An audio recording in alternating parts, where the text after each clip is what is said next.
This is an application for a development agreement to legalize three existing tourist cabins at 1143 West Halls Harbour Road, Halls Harbour.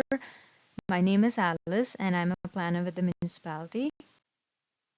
The purpose of the presentation is to inform the public about this application and to explain the planning policies that enable this application to occur, as well as to receive preliminary feedback from the public. This is the very beginning stage of the process, so no opinions have been formed on this applications and no decisions have been made yet. As I mentioned, this is a development agreement application. So a development agreement or a DA is a legal contract between the municipality and the property owner. The DA will have the uses or types of uses and certain conditions outlined within the DA. So the property can only be developed or used based on what's outlined within the DA. A DA usually runs with the land. So if a property owner transfers the property to another person, in the future the DA gets automatically transferred as well. So it runs with the land until discharged. Planning applications usually take 6 to 12 months to complete, but may take longer if it is a complex application.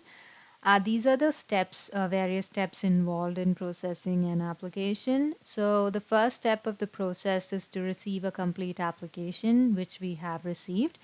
And the second step is a public information meeting. A public information meeting for this application was held on 16th January 2025 at 6 p.m. in the Fundy View Community Center at Halls Harbor.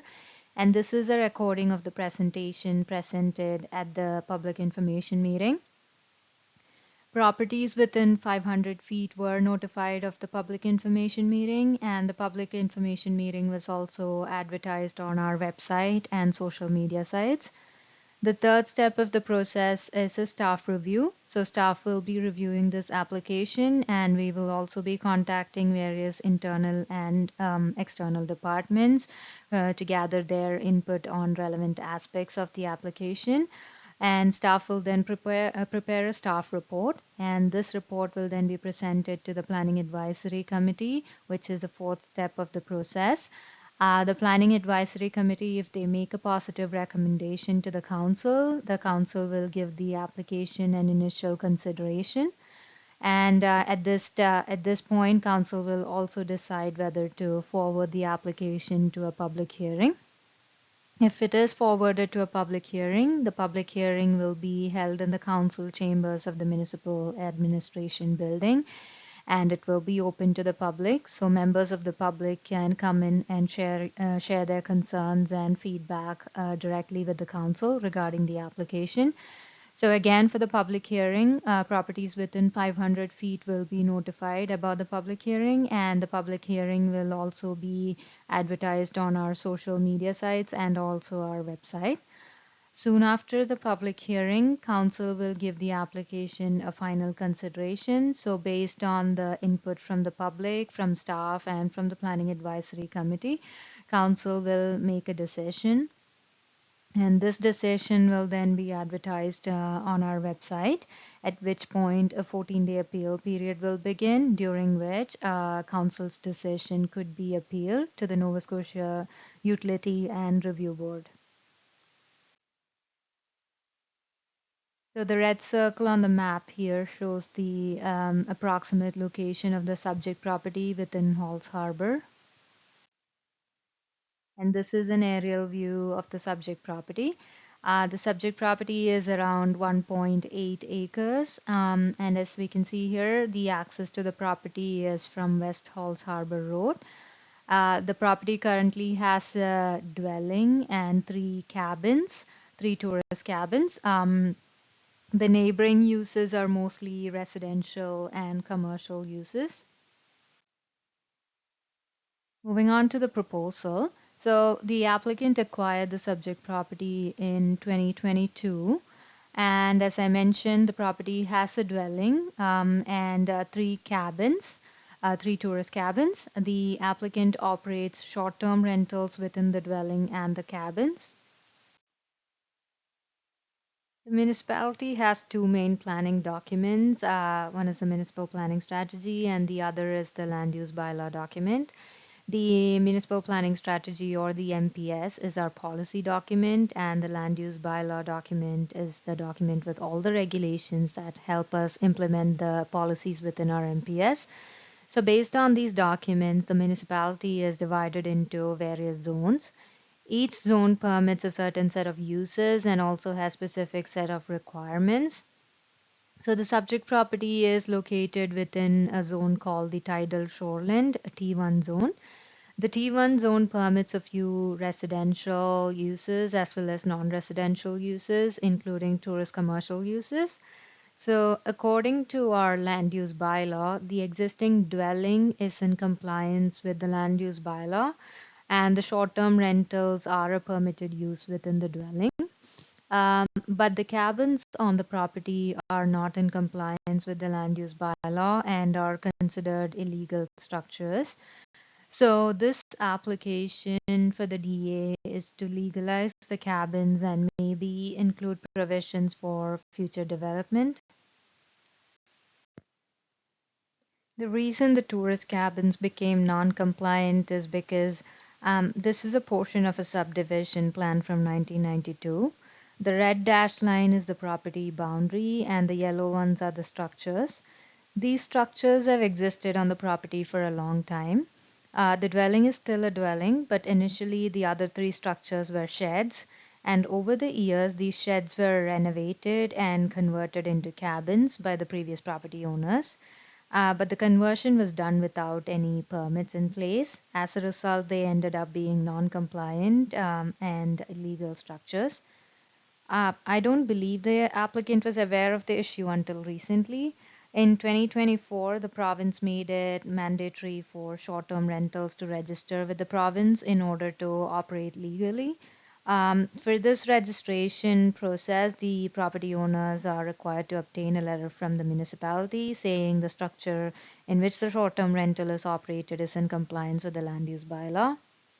That is when we became aware of the illegal status of the cabins, and now this application seeks to legalize the cabins in order to help with the registration process and also the continued operation of the short-term rentals. Moving on to some of the photographs of the subject property and the neighboring areas. So on top right, we have a key map for reference. And this is a view from the axis of the subject property looking east. So there are a few commercial and residential uses here.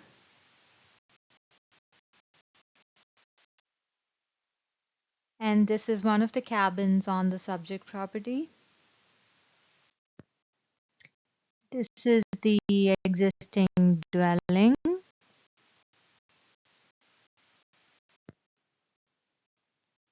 And these gray structures are the other two cabins.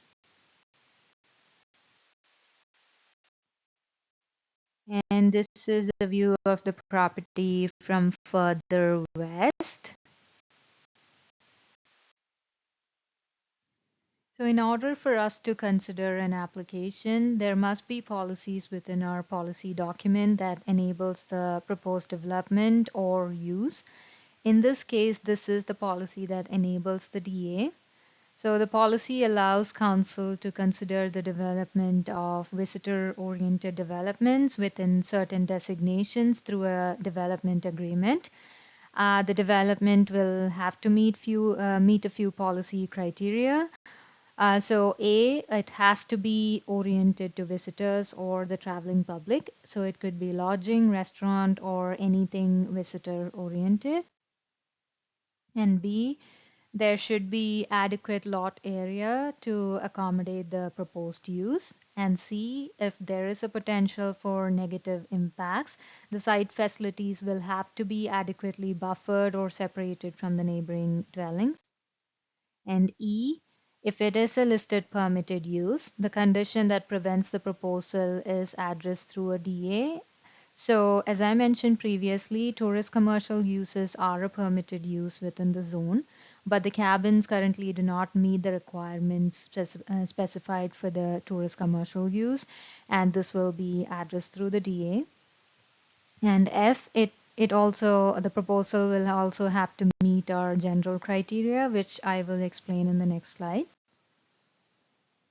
So this is our general criteria, which applies to all planning applications. Most of the aspects listed within this policy will be assessed by us, the municipality, but a few aspects here are not within our jurisdiction, and we will have to contact the relevant departments for their input. So the first criteria here, we will check if the proposal is consistent with the intent of the municipal planning strategy. And then the second one, we will check if the proposal is in conflict with any municipal or provincial programs, bylaws, or regulations, and then whether the proposal will have any financial impact on the municipality, and whether the proposal is compatible with the surrounding land uses. And then we will be contacting the Department of Public Works, which is a provincial department, to see if there would be any issues with regards to traffic hazards or congestion or access or egress. And then we will also contact the Halls Harbour Fire Chief to check the adequacy of fire protection services. The adequacy of sewer and water services will also be assessed. So the property is currently serviced by on-site septic and drilled well. And then we will also check if there would be, we will also assess to see if there would be any flooding or drainage problems as a result of the proposal.